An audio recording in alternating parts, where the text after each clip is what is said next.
Today, I'm going to look at one of the most common situations that our clients find themselves in, and that's why an ex would reach out to them and then suddenly disappear. Now, unfortunately, this type of mixed signal happens quite often, and most of my clients are left wondering how to make sense of it. But ultimately, what I'm going to argue is that the primary reason that a lot of exes are reaching out to you and then disappearing is a function of them falling victim to the nostalgia principles that avoidance will often fall victim to. Now, if you have no idea what that is, well, that's what the rest of this video is about. Allow me to explain. So let's first start by talking about anxious, avoidance, and them disappearing. So for the past few months, I've been talking nonstop about avoidance and how they react post-breakup.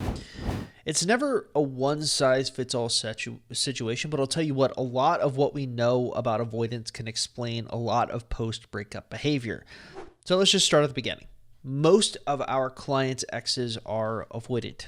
We know this because we've run two separate polls spaced a year apart, one in 2020 and one in 2021, and the vast majority, over 70% of our clients, said that they believed their exes were avoidant.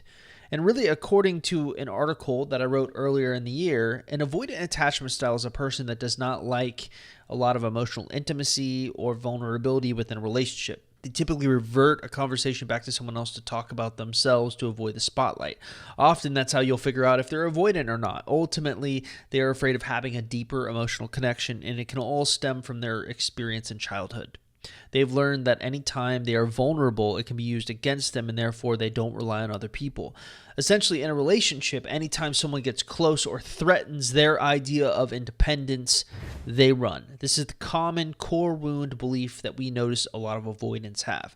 Of course, to make matters more interesting, most of our clients tend to be anxious by nature. So what's interesting about this is we ran a poll a couple of weeks ago asking our clients, hey, what kind of attachment style do you believe you have? And over 50% of them believe that they have anxious, preoccupied attachment style. So the most common pairing that we see among our clients and their exes is our clients tend to be anxious while our clients' exes tend to be avoidant. Now, what's interesting about the anxious and avoidant relationship attachment styles is it's kind of like water and oil. They don't really mesh too well, but it seems like they do at first. And in fact, the School of Life, which in my opinion is a very worthy YouTube subscribe on your part, if you haven't watched it at all, it's a great YouTube video that kind of discusses all sorts of different philosophies on life. Well, they did a really excellent video detailing some of the issues with this pairing. And one thing they said in their video specifically caught my eye. They said, tragically, this avoidant party triggers every insecurity known to their anxious lover. Under pressure to be warmer and more connected, the avoidant partner instinctively withdraws and feels overwhelmed and hounded.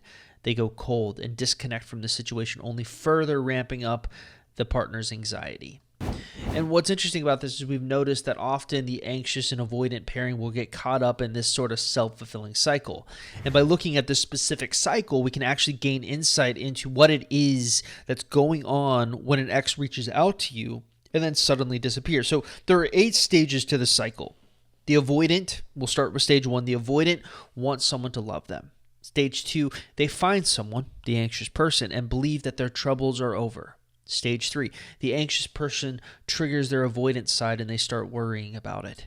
Stage 4, the avoidant person starts thinking of leaving. Stage 5, the avoidant person actually leaves. Stage 6, they're infused with an independence. The avoidant now feels this sense of euphoria. Stage 7, loneliness begins to kick in.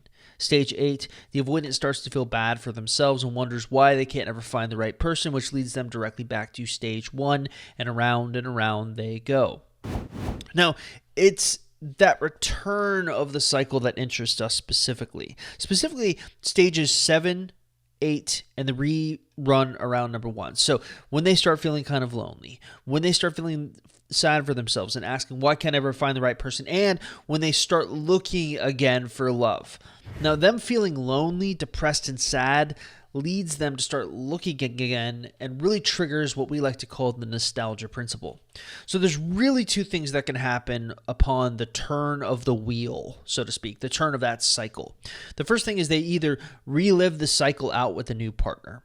And what you'll find consistent among avoidant people is they're in this cycle throughout their entire relationships with everyone. So it's essentially them attempting to relive the cycle out with the new partner, or they attempt to relive the cycle out with you. We're really interested in that second outcome. In fact, in a video I did, I think at the end of last year, where I was really looking at how to make avoidant exes miss you, I essentially argue that avoidants are free to long for an ex once that person is unavailable out of the relationship, and typically out of context, so they are untouched by actual engagement and their deactivation systems aren't triggered, revealing their long suppressed attachment and switching their operating attachment wound from the fear of engulfment to fear of abandonment.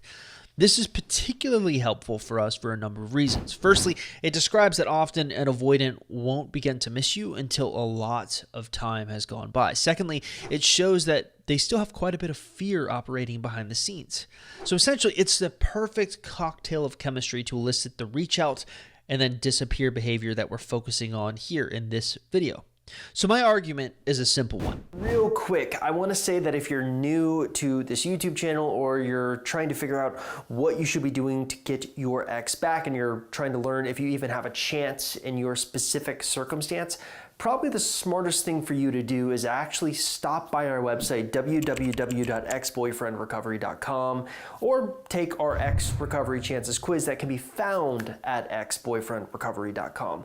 Now, if you're watching this on YouTube, taking that free quiz is super easy to do. All you have to simply do is look in the description link below this YouTube video and click on the link you see there. It will take you directly to the quiz where you can fill it out and get an easy answer on what you should be doing going forward and overall what your chances look like in your specific situation. All right, so let's get you back to the video.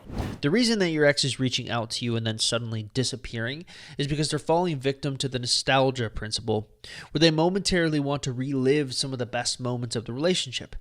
After they reach out, though, they start to second guess themselves. They fear loss of independence again and they bail, which creates a complicated mixed signal for you to sort through. This is doubly true if you actually respond to them when they reach out to you. You see, avoidants love nothing more than the concept of the phantom ex. Now, the phantom ex is a concept well known, but we're going to add a little interesting twist to it. So first things first, what is it? What is the phantom ex? Well, the phantom ex is, in your ex's mind, they have a story of the one that got away. That one ex that if they could just get back, all would be right in the world. But it's actually designed to be that way. An eternal beacon of light that the avoidant can never reach, designed to keep all other romantic attachments away. It's a failsafe. And according to Free to Attach, one of the best avoidant websites I've ever found, the phantom ex operates because there is/was distance, not because the relationship was successful, but a fixation with a past partner affects budding new relationships, blocking them from getting close to someone else. Why this is important is because avoidants don't really want any romantic connections that threaten their independence. So what better than setting up a situation where it's impossible for someone to get close?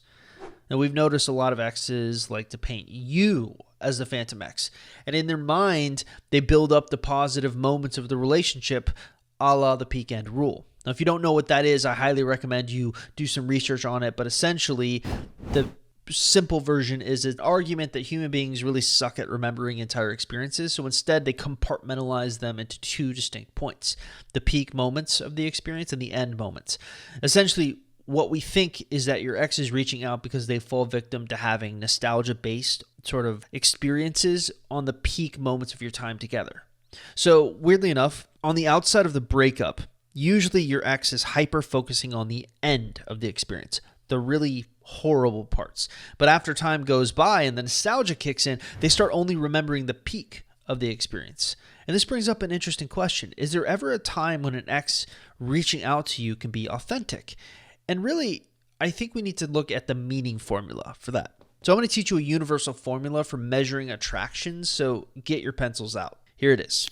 Undivided attention equals interest. So let's first apply this to your life before we start applying it to your ex. Think of the last time you gave someone your undivided attention. For me, it was a book editor that I hired. So one of the dreams that I've always had has been to sort of be an author, like a full-time author, and that being my job, helping create a story that people become obsessed with. So starting in 2020, I began the process of trying to make that dream kind of come and be a reality. So I started hiring teams of individuals to help create an experience like no other so that I can kind of do that full time. Now, among those individuals was a book editor, and a really good one too. So every Tuesday, still to this day, we meet, discuss the craft of writing and how I can improve. He has my undivided attention because I'm extremely interested in what he has to say during those moments. Now, there's no obvious romantic connection there, but that's not what I'm trying to dive into just yet. What I'm simply saying to you is that if you give someone your undivided attention, it's a good indicator that you are interested in what they have to say. The same principle applies to your ex, except here's the fascinating thing.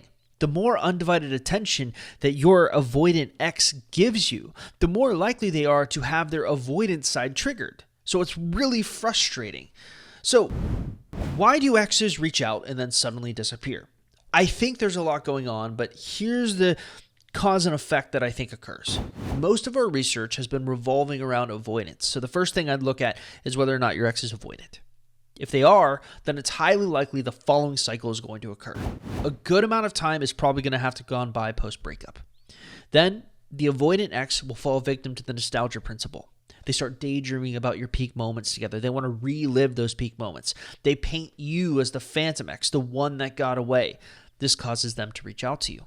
But reaching out to you has removed your phantom ex status, and they start to fear that they'll lose whatever distance they had to protect themselves.